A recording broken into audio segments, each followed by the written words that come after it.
Depuis que j'ai écouté le discours d'Emmanuel Macron sur les quartiers populaires, j'avoue que je n'arrive pas à décolérer et sans doute je ne suis pas la seule. Loin s'en faut, les élus, des militants associatifs, des habitants avaient peut-être nourri de l'espoir et en tout cas, même s'ils n'en avaient pas, ils ont réussi à être déçus en écoutant le discours très décalé par rapport aux réalités des quartiers populaires, de la vie quotidienne dans les quartiers populaires et un discours sans aucune annonce permettant de sortir d'une situation dans laquelle l'inégalité est flagrante et au fond la promesse républicaine totalement balayée et bafouée. Et le slogan qu'Emmanuel Macron s'est choisi derrière lui pour ce discours est assez édifiant puisqu'il avait écrit « La France, une chance pour chacun ». Cela signifie très concrètement un individualisme assumé et d'ailleurs dans l'essentiel de son discours, il s'en est remis soit aux mamans qu'il a saluées et on les remercie pour leur travail, soit carrément aux habitants pour se surveiller les uns les autres et faire face aux enjeux de tranquillité, mais à aucun moment le président de la République n'a assumé la responsabilité de l'État et donc la responsabilité collective. Une chance me fait penser à égalité des chances et là aussi, je crois que c'est une mauvaise idée parce que nous le savons maintenant, l'égalité des chances n'est qu'un vain mot s'il n'y a pas d'égalité de résultats. Or, dans nos territoires, la réalité que le président de la République semble particulièrement méconnaître parce qu'on attendait des actes mais on ne les a pas eus, mais il n'a même pas su trouver les mots, trouver le verbe pour décrire ce qu'est la réalité à bien des égards insupportable dans nos quartiers populaires. Pourquoi c'est insupportable? Je prendrai l'exemple de la Seine-Saint-Denis où par exemple nous avons 2 fois moins de médecins, 2 fois moins d'espaces verts qu'à Paris. On sait que les tribunaux sont saturés, que par exemple même pour divorcer, il faut infiniment plus de temps en Seine-Saint-Denis qu'à Paris. Nous avons moins de commerces de proximité, ils partent les uns après les autres. Nous avons des sous-effectifs en matière de police et particulièrement de police de proximité. Nous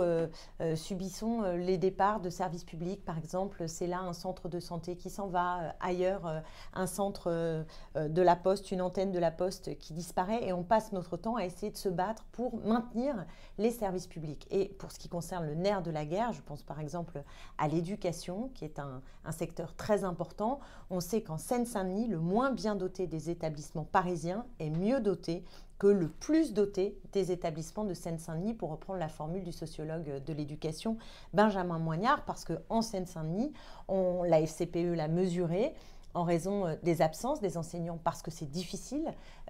d'enseigner dans des conditions qui sont celles de la Seine-Saint-Denis, eh bien, on a souvent des enseignants qui ne sont pas là et au total, sur une scolarité, près d'une année, selon la FCPE, est perdue pour un élève de Seine-Saint-Denis. Le gouvernement ne semble absolument pas se rendre compte de ces difficultés qui sont aussi liées au fait qu'en Seine-Saint-Denis, on a des discriminations à l'adresse, on a des pannes d'ascenseurs qui durent des semaines, voire des mois sans aucune réponse de la part d'un bailleur social et dans un état de mépris magistral de la part de l'État et de la part de la puissance publique. Et je ne vous parle pas de tous les stéréotypes dès qu'on allume la télévision, cette impression que les banlieues ne sont vues que par le prisme de la violence et de tout ce qui ne va pas, parce qu'il y a en effet des inégalités, de la misère et des difficultés, mais en Seine-Saint-Denis, comme dans d'autres territoires populaires, c'est aussi une immense richesse, c'est la jeunesse qui a envie d'être utile et qui se trouve quelque part empêchée, profondément empêchée pour développer ses potentialités. Et depuis que le gouvernement est là, ce sont déjà des coups de massue qui ont été portés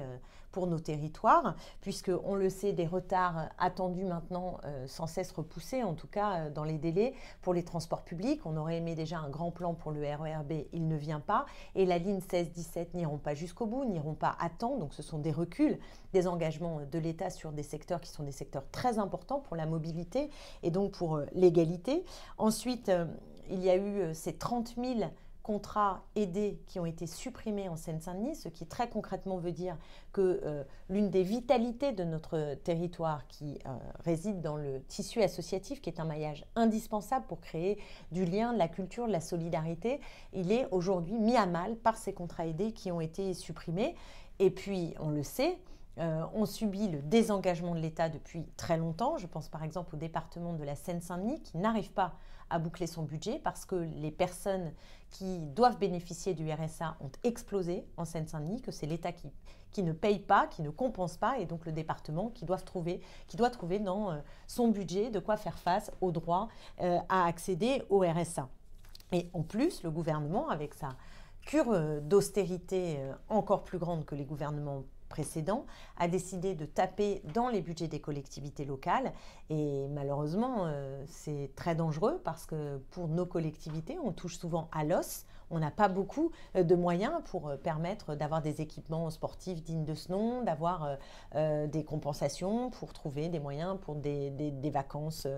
pour tous. Enfin, je ne vais pas vous faire toute la litanie de ce que des collectivités peuvent faire et se battent pour faire. Mais là, le gouvernement, avec sa logique de contractualisation, qui est une nouvelle méthode qui va encadrer les dépenses publiques, plus ses restrictions budgétaires, et bien finalement va empêcher toute dynamique pour les collectivités, toute possibilité d'accroître les marges de manœuvre pour répondre aux besoins des habitants en Seine-Saint-Denis. Le président de la République a également fait part d'un mépris assez important à l'égard de ce qui a été fait jusqu'ici. Il dit pas de plan, les plans c'est à l'ancienne, ça ne marche pas, c'est faux. Les milliards qui ont été investis, je pense évidemment à l'ANRU, ANRU 1 et ANRU 2, ont permis d'améliorer le bâti. Et c'est quand même une amélioration pour nos quartiers populaires. Même les grands ensembles, on a oublié, mais il faut se souvenir que les grands ensembles ont remplacé les bidonvilles. Et donc ils ont concrètement amélioré la situation des habitants. Mais pour autant, dans le même temps, ce qui n'a pas fonctionné, c'est que d'abord les conditions de vie des personnes qui habitent sur ces territoires populaires se sont détériorées parce que le chômage, la précarité, la paupérisation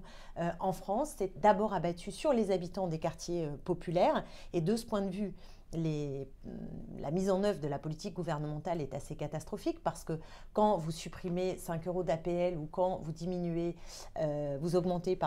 la CSG pour les retraités ou que le chômage augmente, que la précarité augmente, évidemment les habitants de nos quartiers voient leur situation sociale s'affaiblir. Et donc, ça a des conséquences sur la vie dans les quartiers. Au total, peut-être certains auront voulu tendre l'oreille et essayer d'entendre quelques mesures. Alors, par exemple, les stages qui vont être proposés au 3e pour essayer de lutter contre les discriminations au territoire. Mais c'est évidemment très très faible, surtout comparé à Parcoursup, qui est installé par le gouvernement et qui va empêcher notamment des étudiants venus des territoires les plus populaires d'accéder à l'enseignement de leur choix, à l'enseignement supérieur de leur choix. Alors moi je me bats par exemple pour que au nord-est de la Seine-Saint-Denis on puisse avoir une université parce qu'on a besoin d'investir dans la jeunesse, dans sa formation et de permettre à tous les étudiants d'avoir accès à un enseignement supérieur. Et là des stages, c'est vrai que ça semble extrêmement faible comme proposition et par ailleurs d'autres propositions sont contredites par le reste de la politique du gouvernement. Je pense aux copropriétés dégradées que le gouvernement se propose d'aider, mais dans le même temps, il est en train de soumettre au Parlement une loi qui s'appelle la loi Elan et qui va aggraver les conditions même de ces copropriétés et du logement social en règle générale. Donc on voit bien là une contradiction et on déshabille Paul et on raconte qu'on va rhabiller Jacques et au total, malheureusement, les territoires populaires sont les grands perdants de la politique d'Emmanuel Macron parce qu'elle est favorable aux plus riches et qu'il y a peu de gens qui payent l'ISF sur les territoires et les quartiers les plus populaires et ce sont eux qui sont favorisés puisque le gouvernement leur a fait un cadeau de 5 milliards d'euros sans compter ensuite tous les cadeaux qui sont faits aux grandes entreprises et aux exilés fiscaux avec l'exit tax que vient d'annoncer le président de la République et de l'autre côté par un développement territorial dont il ne prend absolument pas la mesure. Moi j'aurais aimé dans ce discours entendre aussi parler des grandes métropoles et des mégalopoles et de savoir comment on fait en sorte que ce développement territorial non seulement ne soit pas géré par davantage de technocratie comme le propose le gouvernement avec une super métropole qui va éloigner les habitants des élus et surtout qui ne permet pas une péréquation d'un point de vue fiscal entre les territoires et qui ne va absolument pas aller à l'encontre d'un développement qui, d'un côté, concentre des richesses économiques, des entreprises et de l'autre, accroît les cités dortoirs, c'est-à-dire des endroits où on n'investit pas pour qu'il y ait de l'emploi, des services publics à égalité par rapport à ailleurs, mais aussi des biens culturels qui soient proposés. Le gouvernement n'est absolument pas au rendez-vous de l'urgence qui s'est pourtant exprimée largement ces dernières semaines, ces derniers mois,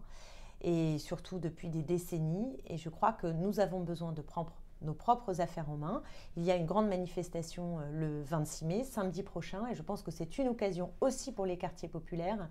d'y être présents et de dire non à cette logique d'austérité, non à cette vision libérale et très individualiste de la politique de continuer à s'épanouir. Et oui, nous voulons la liberté, l'égalité et la justice sociale.